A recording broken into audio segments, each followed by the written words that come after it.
What up, Wireless Scooter? I'm here at my shop. The other day when I left, I said that I was gonna vlog my journey going through said training, but it was a lot more work than I expected. So, and plus I had some film work to do also, which caused me not to be able to do it properly the way that I wanted to. But next time I go, which will be in a week, I will be vlogging again, and I will do it the right way this time. But while we're here, let's get into some other things, which is this. As you can see, it's my CBR 600 model, which has been torn down. And my plan was to rebuild it and just ride it every day. But, you know, with life, things change and plans change. So with that being said, I've decided to purchase another bike a little bit later down the road. But in the meantime, I want to rebuild her, turn it into a track bike, and start doing track days. So what I want to do is take you all along on this journey as I rebuild her, purchase another bike, and start doing track days from the beginning to the end. So let's get started.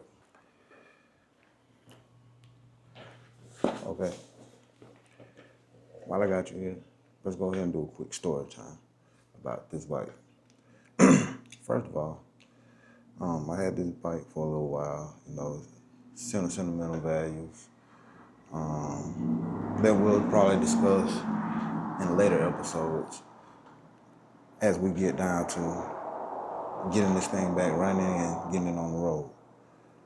But root problem. Had this had this bike and starting to have some electrical issues out of the bike. So the bike wouldn't start. At the time, I was doing a lot of other things, which was also one of the things was growing my film business, which I still have and I run while working in a shop. But the bike wasn't running. I didn't have time to fix it. So I decided to take it to a shop, a guy that was recommended to me by someone else.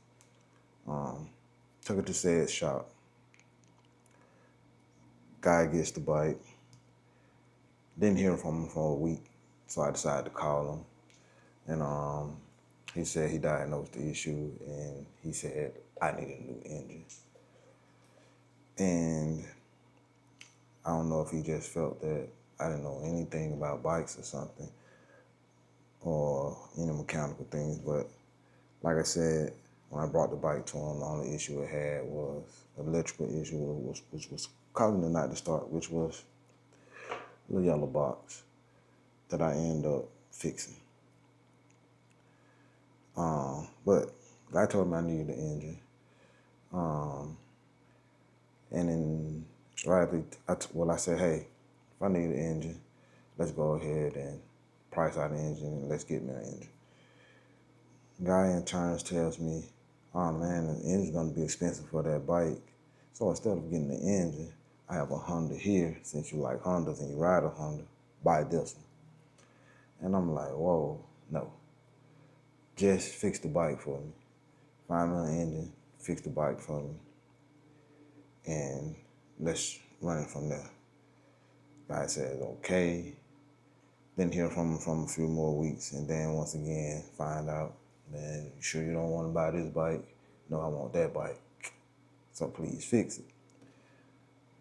With that being said, later on down the road, didn't hear from him for a while, and then end up getting the bike probably 2 years later, I think.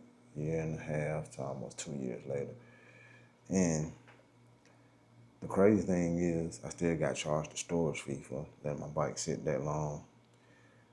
Got the bike back. Wasn't running at all.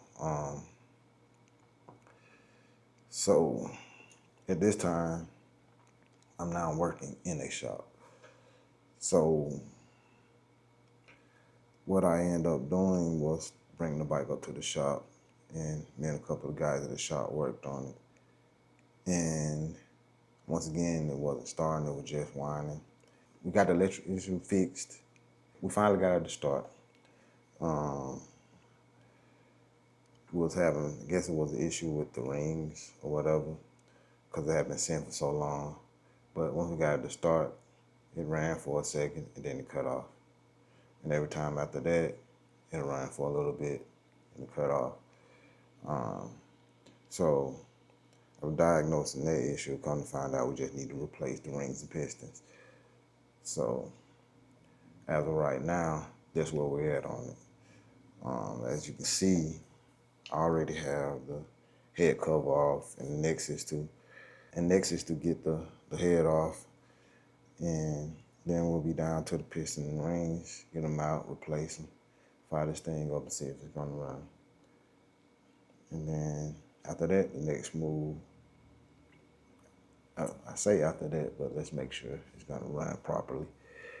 But once we get it running properly, the next move is to get some track fairings for it and put it on the track and see what we can do.